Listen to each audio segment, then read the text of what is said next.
Hi all. Today I would like to talk about the Four Noble Truths. The Four Noble Truths are the first thing the Buddha taught after becoming enlightened. It was considered by many to be his first sermon. When Siddhartha Gautama sat under the Bodhi Tree, he swore to not get up until he reached enlightenment. As we all know, Siddhartha did become enlightened, and when he did, he became what was known as a Buddha, or he who is awake. His first sermon was given at the Deer Park, just south of modern-day Nepal. The sermon is known as the setting in motion of the Wheel of Dharma. This is where he first presented the Four Noble Truths. So what are the Four Noble Truths? The first is the truth of suffering. The second is the truth of the cause of suffering. The third is the truth of the end of suffering. And the fourth and final truth is that of the path that leads to the end of suffering. The Buddha said this, "Know this, O friends, for it is the noble truth of the cessation of suffering. It is the complete end, without remainder, of that craving. It is the abandonment, release, and non-attachment to it." So today, let's examine each truth in a little bit more detail. The first noble truth is the truth of suffering. The word suffering comes from the Pali word dukkha.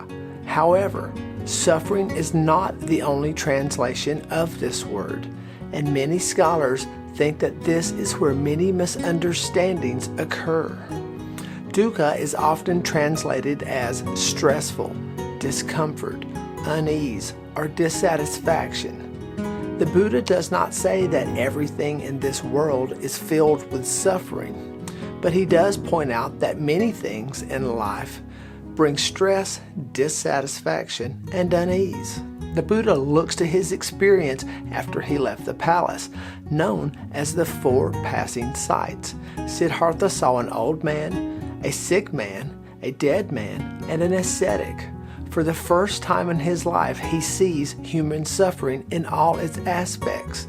Seeing these things is what sent him on his journey to become enlightened. Buddhism looks at three types of suffering. The first is suffering of suffering. This type of suffering is more overt, like old age, sickness, and death.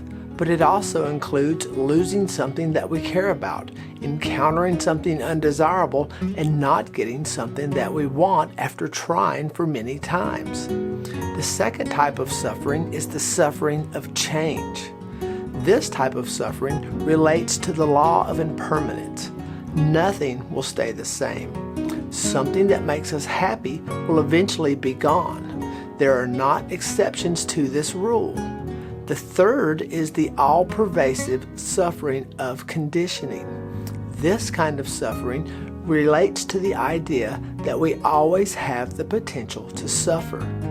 We may experience pleasure or even a neutral state right now, but there will eventually be more stress, discomfort, and suffering. This is a natural way for things to be. It is life's natural ups and downs. So, if we want something to end, we have to understand what causes it. This is where the second truth comes in. In order to find a way out of suffering, we have to know what the cause of suffering is.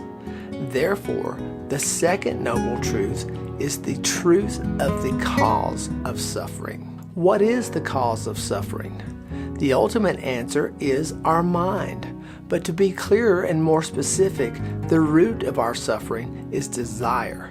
The Buddha taught that there are several kinds of craving. We have sensual craving for things that we can sense through sight, hearing, taste, smell, and mind. One of the strongest of these cravings is the craving to not experience something unpleasant, and this exists in everyone. The second is the craving to be or become. This is the craving to be something or someone, to have an experience. For example, the craving to be wealthy, muscular, attractive, desired, and many, many more. The third is our craving to not be. This is when we crave to not be something. We all crave to not be in a job or a relationship, or not wanting to look a certain way, or not wanting the circumstances of one's life or one's choices, and craving to not suffer. Now understand, not all craving is bad. After all, the Buddha sought to become enlightened. The difference lies in our understanding of the cause of suffering. We have to realize that if our mind is not trained properly, even wholesome craving can lead us to suffering. Another thing to keep in mind is that we are not eliminating the actual object of suffering. We are eliminating the cause of our suffering. We cannot change the fact that things happen in this world, but we can change our mind and how we see and respond to them. This leads us to the next truth, the third noble truth, or the truth of the cessation of suffering. We can put a stop to suffering. However, it does require work. We need to understand that we are the ones causing our suffering, and we need to train our mind in a new way. With proper training, we can understand how the world truly is and free ourselves from the delusion and release suffering. It makes sense to eliminate suffering. We need to extinguish what is causing the suffering, namely desire, craving, and attachment, which brings us to the fourth noble truth, the truth of the path that leads to the end of our suffering. The path is the process of ending suffering. It is called the Noble Eightfold Path. It is not an easy path, but the Buddha was detailed in his instructions. The 8 precepts or 8 steps in the path train us in 3 areas: wisdom, ethical conduct, and mental discipline. Let's look at each. Wisdom helps us understand reality and see the world as it really is. This training is part of the first 2 precepts, right view and right intention. Ethical conduct helps us attain mental purification and virtue. This training is part of the next 3 precepts, which are right speech, right action, and right livelihood. The third is mental discipline, and it helps in developing true wisdom. This training is part of the last 2 precepts of right mindfulness and right concentration. The 8 precepts are, to many Buddhists, known as the Eightfold Path, and it goes as follows. First is right view, an understanding of the nature of things in this world as they truly are in particular, understanding the first 3 noble truths, the nature of suffering, the cause of suffering, and the cessation of suffering. The second on the Eightfold Path is right intention, or our thoughts, making sure that our thoughts and intentions towards others and ourselves are meant to help and support. The third is right speech. Always communicate to promote harmony and understanding and avoid any harmful communications. The fourth is known as right action. Our actions promote moral and honorable conduct. The fifth is right livelihood. The work you do in this world must not harm anyone or anything or compromise any of the former precepts. The sixth is right effort. Master your thoughts to promote loving kindness and abolish negativity. Number 7 is right mindfulness. Awareness of all activities in the body, including feelings and the mind. And the 8th is right concentration, and this goes in association with meditation and involvement in a state of full absorption.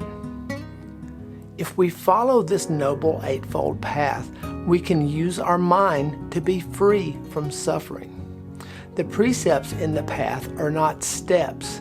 It's not like you practice the first and then move on to the second.